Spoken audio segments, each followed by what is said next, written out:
Our channel. তো এখন বাজে সকাল সকাল নয়, এখন দুপুর হয়ে গেছে, 12টা বাজে। আর এখন এই যে এক কাপ চায়ের সাথে দিনটাকে শুরু করছি, কারণ এই মাত্র উঠলাম।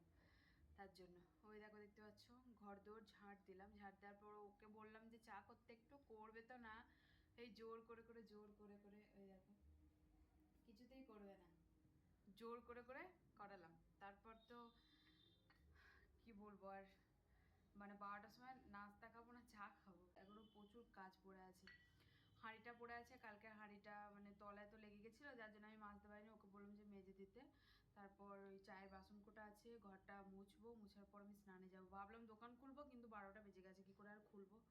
আর বিকালেও খোলা হবে না, বিকালে যাবো একটুখানি গোবিন্দজি। তো চলো, আজকে আর কিছু রান্না বান্না হবে না, আজকে পোস্ত আর একটু ডাল হবে। সেটা তুমিই করবা।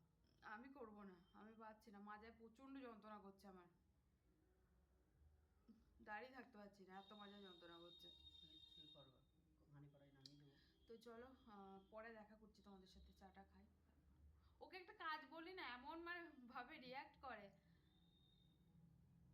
মানে এটা করবো কালকে, তো সবই তো ওকে তো কিছুই করতে হয়নি, কালকে দিনটাও রেস্টই ছিল পুরো, শুধু একটুখানি বাজার ফাজার গিয়েছে, এনে দিয়েছে। মানে পোস্ত ডাল করবে, তাও হচ্ছে তুমি করো তুমি করো, বাড়িতে থাকলে একটু ছাতার মাথার রেস্ট নেই, মাঝে যন্ত্রণা করছে আমার। সৌগা। পরে কথা বলছি তোমাদের সাথে।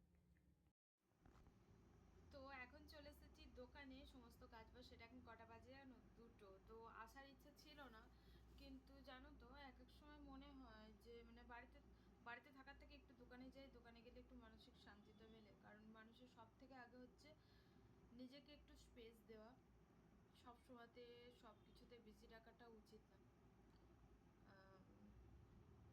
এটাই হচ্ছে ব্যাপার। তো কি বলতো, সকাল থেকে তো এমনিতেই লেট হয়েছে উঠতে। তারপর ও বলছে, মানে আমি বলছিলাম রান্নাবান্না ওকে করতে, বাট ওর মুডটা একটুখানি হ্যাং হয়ে আছে, যার জন্য আমি বললাম ঠিক আছে আমি করছি। তো ও বললো যে না তুমি দোকানে যাও, আমি করছি, একটু রাখতে কি আর কি, তাই আমি দোকানে চলে আসলাম। এই হচ্ছে ব্যাপার। তো বেশ ভালোই লাগছে জানো তো, কালকে আসেনি তো, প্রচুর ধুলো পড়েছিল। প্রত্যেকদিন সাফ সাফাই করি, তারপরে একটা দিন বন্ধ ছিল, এসেই সমস্ত সব কিছু সাফাই করলাম। এখন ওই 2:30 বেজে গেল সাফাই করতে করতে, এখন মানে 2:30 বাজে। পুজো দিলাম, একটু বসেছি, ভাবছি দুপুরে আজকে খেতে যাব না, ইচ্ছা নেই, কারণ ওই বিরিয়ানিটা খেয়ে আসলাম তো, পেটটা পুরো ভর্তি। 2টোর সময় দেড়টার সময় বিরিয়ানি টিরিয়ানি খেয়ে স্নানে ঢুকলাম আমি, সমস্ত কাজ বাজ সেরে বিরিয়ানিটা খেলাম। ও বললো খাবে না, যার জন্য ওকে আর দিইনি, আমি গরম করে খেয়ে নিলাম। আর ও পুজোটা দিয়ে দিল, তারপর আসলাম। তো আর খিদে নেই, কারণ 1টার সময় খেয়ে আবার কি খেতে পায় বলো। তাই আমি বললাম ওকে যে আমি দুপুরে আর আসবো না, একবারে ওই 7টা সাড়ে 7টার দিকে দোকান বাড়ি দিয়ে যাবো। একটু গোবিন্দ যাওয়ার ইচ্ছা আছে, আজ দেখি কতদূর কি করতে পারি। তো পরে আবার দেখা করছি তোমাদের সাথে। এখন বাজে সন্ধ্যে 7টা, আমি এখনও পর্যন্ত বাড়ি যাইনি, কাস্টমার তেমন মতন হয়নি। তো বাড়ি না যাওয়ার একটাই রিজন, ওই যে তোমাদেরকে বললাম না যে কাছে থাকলেই ধরো বেশি ঝগড়াঝাটি হয়, তাই ভাবলাম যে দোকানে গিয়ে একটু বসি গা। ওই যে সকালে রান্না বান্না নিয়ে আর কি একটু কথা কাটাকাটি হয়েছিল, সেই বিষয়টা নিয়ে এখনও পর্যন্ত চলছিল। না খেয়ে থাকলে মানে কেউ বলেও না, তাই না? আসলে মা বাবা ছাড়া কেউ বলে না যে খাবি আয়। আই রিয়েলাইজ,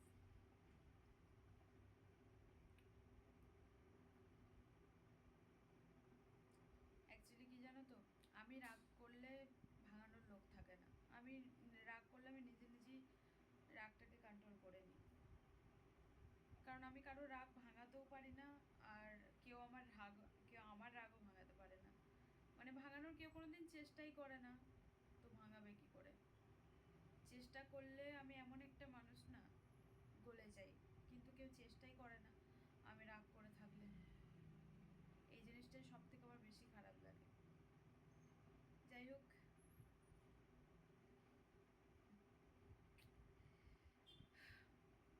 চলো পরে দেখা পরে দেখা করছি তোমাদের সাথে, বাড়ি যাব যখন তখন দেখা করব। এখন বাজে 7:30, অবশেষে বাবু এলেন, এসে দোকান বাড়ালেন। কারণ অনেকক্ষণ ধরে ফোন করছিল, ফোন তুলছিলাম না। আর আমি এমনই একটা পার্সন না, আমার রাগ হলে আমি ফোন টোন কিচ্ছু তুলি না, আমার ভালো লাগে না। তো তারপরেই চলে এসেছিলাম বাড়ি, এখনও রাগ কিন্তু আমার ভাঙেনি। কি বলো তো, আমার একটা জিনিসই খুব খারাপ লাগে, ও ও রাগ ভাঙায়, কিন্তু এমন টাইমে গিয়ে ভাঙায় না, মানে তখন অনেকটা লেট হয়ে যায় জানো তো। মানে রাগ করেছি, আমার মনে হয় যে আমি যেটা রাগ করে আমি আমি যেরকম থাকি সেরকম তোমাদেরকে বলছি, আমার না ওই যাদা সে যাদা আধ ঘন্টা জানো তো, তারপরে মনে হয় যে কেউ যদি আমাকে একটুখানি মানাতো না খুব ভালো হতো, এরকমই মনে হয়। তখন আর নিজের ইগোর জন্য নিজে থেকে গিয়ে রাগ ভাঙাতে পারি না, তবে অনেকটা সময় আমি নিজে থেকেই যাই, আমি নিজে থেকেই রাগ ভাঙাই।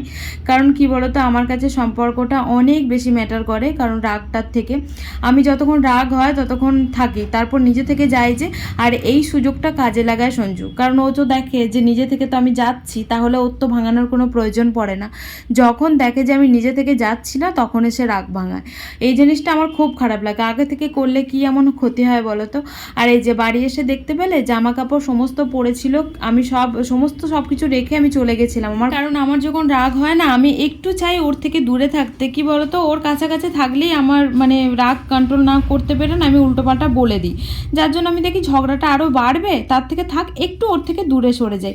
তারপরে ওই যে বলি না, আধ ঘন্টা 1 ঘন্টা পর আবার ঠিকঠাক হয়ে যায় আমার রাগটা, তখন মনে হয় যে যদি একবার আসতো ওই রকমই আজকে পার্লারে বসে বসে আমি ভাবছিলাম। কিন্তু যাই হোক এলো না, ফোন করেছিল কিন্তু আমি ফোনে আমার রাগ ভাঙে না, যেটা তোমাদেরকে আমি বললাম, ও যদি আমার সামনে আসতো তাহলে হ্যাঁ অবশ্যই আমার রাগটা ভেঙে যেত। যেমন ও দোকানটা বাড়াতে গেল তখন একটু হলেও শান্ত হয়েছিলাম আমি। আর এই যে বাড়ি এসেই দেখছি যে জামা কাপড় ছিল সাথে, এই যে বোতলও ভরেনি, জল এসে চলে গেছে, এখন তো 7:30 মতন বাজে। আর এত কষ্ট লাগছিল যে আমার দায়িত্ব কি সবই কি আমার দায়িত্বে পড়েছে, আমাকে কি সব কিছু দেখতে হবে। ও শুধু সকালবেলাতে উঠে রান্নাটা করবে আর কিচ্ছু করবে না। সংসারে থাকতে গেলে দেখো দুজন কি তো দেখা দরকার এগুলো। এই যে জলটা এসেছে, কখন এসে আবার চলেও গেছে, ভরে টরে রাখি, এবার একদিন জল না এলে কি খাবে বলো তো। তো তারপর দেখো এদিকে কি আর করব, মুখটা দেখতেই পাচ্ছ আমার রাগের আগে আমি ভাত বাড়ছিলাম, আবার কি বাবুকে ভাত বেড়ে দিতে হবে। আমি এসে বললাম যে ভাতটা বেড়ে আনো, আমিও খাবো তুমিও খাবো, না হবে না তুমি বেড়ে আনো তারপর একসাথে খাবো। তো যার জন্য আরও খারাপ লাগছিল যে বাড়ি আসলাম, ঠিক আছে রাগ করেছি দুজনাই করেছি, ও তো সকাল থেকে কিছুই খায়নি সেটা আমি জানি, এবার আমি যদি বলি যে এখন আমি খাবো না তাহলে বেচারি সারাটা দিন শোকাবে, কষ্টও লাগে। যেহেতু এই যে বললাম না ভালোবাসার কাছে তো হেরে যাই আমরা সব সময়তে, তাই না। রাগ করে থাকলেও দেখবে যে মানুষটা বেশি ভালোবাসে না সে সব সময়তেই ভালোবাসার কাছে হেরে যায়, কিছু করার থাকে না তখন। আর আমারও সেই হয়েছে দশা, কারণ সকালে তো আমি একটুখানি বিরিয়ানি খেয়েছিলাম আর ও তো কিছুই খায়নি, সেই খেয়েছে চা আর বিস্কুট সকালে, তাই ভাবলাম যে থাক রাগ টাগ পরে হবে, আগে দুটো ভাত দিই। আর জানোই তো মানুষের ভাত খাওয়ার পর আর রাগ থাকে না।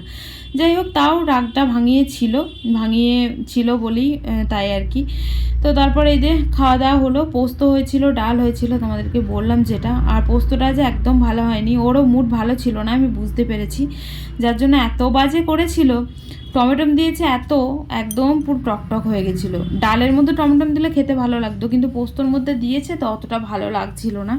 তাও কি করব, খিদের জ্বরনে খেলাম, খাইনি তো সারাদিন, সেই সকালবেলাতে খেয়েছি দুটো, তারপর এখন 7:30 বাজে খাওয়া দাওয়া হয়ে গেল। যে মানুষ রবিবারের দিন 7:30টার সময় নাস্তা খায় সেই মানুষ আজকে ভাত খেলো, কি করব, রাগ হলে তো এমন হবেই তাই না বলো।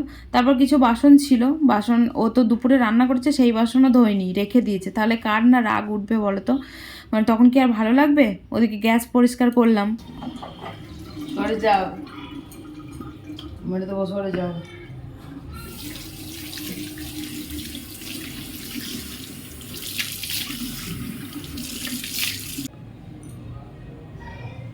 মোড়েও শান্তি হবে না আমার, বুঝেছিস তো, মোড়েও শান্তি হবে না। শ্মশান ঘাট থেকে এসে আমি তোমার কাজগুলো করে দিয়ে যাব। বাড়িতে থেকে কি কাজটা করেছ, সরে যাও। জামা কাপড় কটা পড়েছিল, জামা কাপড় কটা শুধু মেলতে পারোনি, জলটা এসেছে জলটা দেখতে পাচ্ছ কতগুলো। আমি দেখতে পাইনি, জলে কেউ কিছু বলে, জলে কেউ কিছু বলে ঘুমাচ্ছিল তো, তা দেখতে পাবা কি করে। কতগুলো বোতল খালি, বোতলগুলো ভরনি একটাও। কালকে যদি জল না আসে কি খাবার। না জল আছে। একটা জিনিস দেখতে হয় অন্তত, এই সকালবেলা উঠে রান্নাটা করলেও হয়ে যায় না। সরাও গিয়ে থাক ক্যামেরাটা মুখ সামনে থেকে, ভাল লাগে না।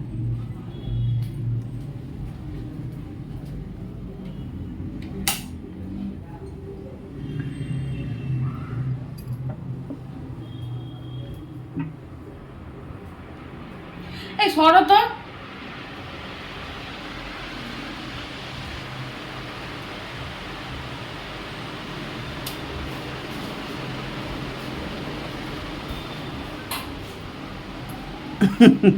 রবিবারটা এইভাবে যে মাটি হয়ে যাবে সত্যিই বুঝতে পারিনি। এক এক সময় সত্যিই মানে খুব খারাপ লাগে জানো তো, যে একটা দিন তো দুজনা একটু থাকতে পারি একসাথে, আর একটা দিনই এরকম যদি মাটি হয়ে যায়। আর আমাদের রবিবারেই বেশি ঝগড়া হয় জানো, মানে অন্য বারগুলো সব ঠিক আছে, কিন্তু রবিবারটা মনে করি একটু ভালোভাবে কাটাবো। তোমাদেরকে বলেছিলাম যে গোবিন্দজি যাব, কিন্তু কি করে আর হলো বলো। এই যে ভাতটার খাওয়ার পর আর ইচ্ছা করছিল না, একটু শুয়েছিলাম, একটু ঘুমাবো, তারপর দেখা করছি। এখন বাজে 12:30। দেখছিলাম বই এখন পর্যন্ত খাওয়া হয়নি, তো খেয়েছি তো সেই 7:30টার সময়তে, যার জন্য খাওয়ার কোনো ইচ্ছা নেই। ওকে আমি বললাম যে খাওয়া, কখন থেকে বলছি খাওয়া খাওয়া খাচ্ছে না। তো এই দেখো টাইমটা দেখাই, তারা 12:24। আর এখন ও গেল ভাত খেতে, মানে বাড়তে। তো আমি আর খাবো না, কারণ আমার পেটটা ভালো নেই এমনিতেই। আমি খাবো না, ভালো লাগে না, আমি একটুও খাবো না, জোর করো না আমাকে। আমার পেটটা ভালো নেই, ভালো লাগছে না। আর আমি এখন যাব হচ্ছে একটু স্নান করতে, স্নান টান করে এসে শোবো।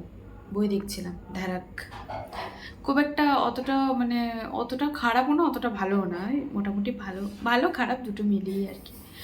তো কাস্ট নিয়ে ব্যাপার, তো যেটা রিয়েল লাইফে হয় অ্যাকচুয়ালি সেই রকমই দেখিয়েছে, ভালোই একদিকে। তো আর একটু বেটার হলে আমার মনে হয় ভালো হতো। গানগুলো বেশ সুন্দর, অনেকদিন ধরেই ভাবছি দেখবো রিলিজ হয়েছে তো অনেক কদিনই হলো, কিন্তু দেখার টাইম হচ্ছে না, যার জন্য আর হচ্ছিল না। আর আমাদের ঝগড়া সমাপ্ত হয়ে গেছে, তো ওই ঝগড়া হয়, সমাপ্ত হয়। রাগ রাগ ভাঙানোর মানুষটা যদি ঠিক থাকে অ্যাকচুয়ালি ঠিক হয়ে যায়, তো এই হচ্ছে ব্যাপার। কিন্তু মানুষটা যদি রাগ না ভাঙায় তাহলে তো সেই রাগটা থেকেই যায়, তাই না বলো? তো একটু নিচু হয়ে ওর জন্য রাগটা ভাঙাতে হয় সম্পর্ক বাঁচাতে গেলে, এই হচ্ছে ব্যাপার। চলো আজকে ভিডিওটা বেশি বড় করবো। একটু করে নিচু হতে হবে। আমি আমি আমি নিচু হয়নি, বারবার তো হই, কতবার হব আমি যে সারা। ওটাই তো বলছি যে দুজনকেই নিচু হতে হয়, যে একজন নিচু হয়ে গেল সর্বক্ষণ, মানে সে তার আগে সম্পর্ক ঠিক থাকে। তো চলো এখন ঘুমাবো না, আমি বাথরুম যাবো, আমি ফ্রেশ হবো, এখন স্নান করবো, প্রচণ্ড গরম লাগছে। তো স্নান টান করে তারপর শোবো, ঘুমটা ভালো হবে। তো আজকে মতন এখানেই এন্ড করছি। সবাই সুস্থ থেকো, ভালো থেকো, দেখা হচ্ছে আবার একটা নেক্সট ব্লগের সাথে। ততক্ষণের জন্য tata, bye bye, good night.